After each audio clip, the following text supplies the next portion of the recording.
Bismillahirrahmanirrahim. Kitab Sabil Al-Muhtadin, Syekh Arsyad Al-Banjari oleh Nuruzzaman MZ, penerbit Darul Bushra, cetakan 2020, muka surat 197 hingga 199, fasal pada menyatakan niqah dan fatrah dan fasal menyatakan nifas. 1202 fasal pada menyatakan niqah dan fatrah.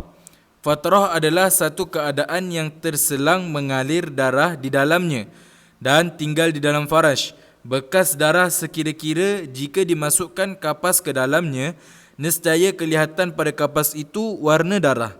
Niqah adalah satu hal yang terselang keluar darah di dalamnya serta tiada tinggal bekas darah di dalam faraj.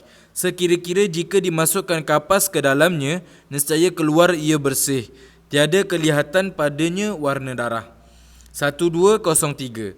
Niqah yang pada selang-selang darah itu dihukumkan haid dengan 3 syarat. Pertama, tiada lampau ia akan 15 hari. Keduanya, tiada kurang perhimpunan darah itu daripada sehari semalam. Ketiga, niqah itu lebih daripada fatrah yang teradat antara darah dan haid, kerana fatrah itu haid dengan tiada khilaf sekalian ulama. 1204. Darah yang keluar di antara darah anak-anak kembar adalah darah haid jika diperoleh syarat-syaratnya. Demikian lagi darah yang keluar selepas keluar anggota yang bercerai daripada anak yang di dalam perut, iaitu darah haid apabila diperoleh syarat-syaratnya, bukan darah nifas, kerana keluarnya sebelum kosong peranakan daripada anak. Demikian lagi darah yang dilihat oleh perempuan yang bunting, maka ianya darah haid apabila diperoleh syaratnya seperti yang terdahulu kenyataannya. 1205. Arti nifas pada syarak, darah yang keluar kemudian daripada kosong peranakan daripada anak atau a'laqah atau mudghah. Sekurang-kurang nifas itu 1 lahzah dan sebanyak-banyaknya 60 hari dan yang ghalibnya 40 hari dengan periksa Imam kita Syafi'i radhiyallahu anhu. 1206. Haram dengan sebab nifas, perkara yang haram dengan sebab haid, kerana nifas itu adalah darah haid yang terhimpun sebelum ditiupkan roh anak. Selepas ditiupkan roh padanya, maka adalah darah itu jadi makanan anak itu. Walau bagaimanapun perbezaan nifas dan haid adalah bahawa haid bertakluk dengannya iddah dan istibra', sedangkan keduanya itu tiada bertakluk dengan nifas, kerana hasil iddah dan istibra' sebelum nifas dengan semata-mata beranak. Lagi pula perbezaannya adalah bahawa sekurang-kurang nifas itu tidak menggugurkan kewajipan sembahyang, kerana masanya singkat, tiada meluluskan sembahyang. Bersalahan sekurang-kurang haid. 1207. Permulaan masa nifas itu adalah mengiringi beranak. Ini jika keluar darah nifas itu mengiringi keluar anak. Adapun jika ia tiada mengiringinya, maka permulaan masa nifas itu adalah daripada keluar darah. Di atas kaul ini, maka masa niqah yang di antara keluar anak dan keluar darah itu bukan ia daripada masa nifas. Maka lazim di atas seorang perempuan di dalam masa itu segala hukum perempuan yang suci. Maka wajib dia mandi wiladah dan sembahyang di dalam masa niqah itu. Maka akan tetapi masa niqah itu dikirakan ia daripada 60 hari, seperti mana yang dikatakan oleh Bulqini. Demikianlah yang tersebut di dalam Tuhfah.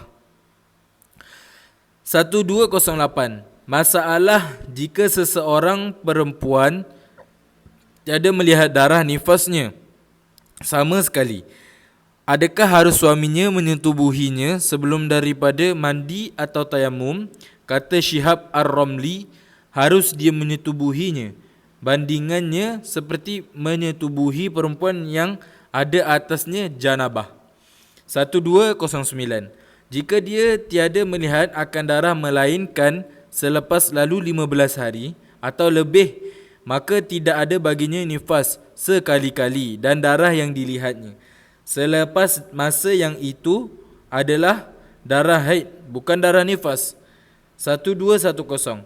Lampau darah nifas 60 hari adalah seperti lampau darah haid 15 hari. Maka berlakulah di sini bahagian-bahagian mustahadah dengan segala hukum-hukumnya. Maka ditilik adakah dia baharu nifas atau dia telah beradat nifas, dan adakah dia membezakan sifat darah atau tidak membezakannya. Dan yang telah beradat nifas itu, adakah dia ingat adatnya atau lupa akannya, maka dikembalikan perempuan yang baharu bernifas yang membezakan sifat darah kepada tamyiz. Jika darah yang kuat tiada lebih di atas 60 hari, berlaku di sini 60 hari. Berlaku di sini apa yang tinggal daripada syarat-syarat tamyiz. 1211. Dikembalikan perempuan yang baharu bernifas lagi tiada membezakan sifat darah kepada sekurang-kurang nifasi. Nifas iaitu satu lahzah.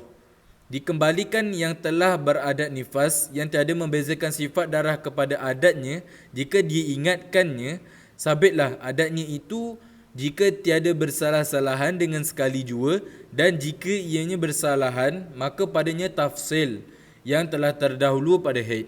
Manakala mutahayyirah iaitu mustahadah yang lupa adat nifasnya, wajib atasnya mengerjakan ihtiyat. 1212. Syekh Abu Sahal As-Sa'luki telah menyebutkan hikmah dan sebab sebanyak-banyak nifas itu 60 hari, tidak lebih darinya. Katanya adalah mani di dalam rahim. Katanya adalah mani di dalam rahim perempuan berhenti 40 hari. Kemudian ia berubah menjadi darah 40 hari. Kemudian berubah menjadi daging 40 hari. Kemudian ditiupkan ke dalamnya roh. Maka lama masa tetapnya di dalam rahim hingga sampai ditiupkan roh itu 4 bulan. Adalah darah haid pada masa itu terhimpun. Maka apabila sudah ditiupkan roh, ianya tidak terhimpun lagi. Kerana tiap-tiap darah yang keluar dimakan oleh anak yang di dalam rahim. Maka jumlah masa yang terhimpun darah haid di dalam 4 bulan itu adalah 60 hari. Kerana ditanggungkan bahawa seorang perempuan itu berhaid dengan sebanyak-banyak haid iaitu 15 hari. Maka inilah sebab keadaan sebanyak-banyak nifas itu 60 hari. 1213. Faedah. Bermula sebahagian daripada hukum bab ini bahawa wajib atas seorang perempuan belajar hukum-hukum haid dan istihadah dan nifas, apa yang dia perlakukan kepadanya. Kemudian jika dia mempunyai suami yang alim, maka wajib atas suaminya mengajarinya. Jika suaminya tidak alim, maka harus dia keluar belajar kepada orang alim. Wajib suaminya melepaskan dia.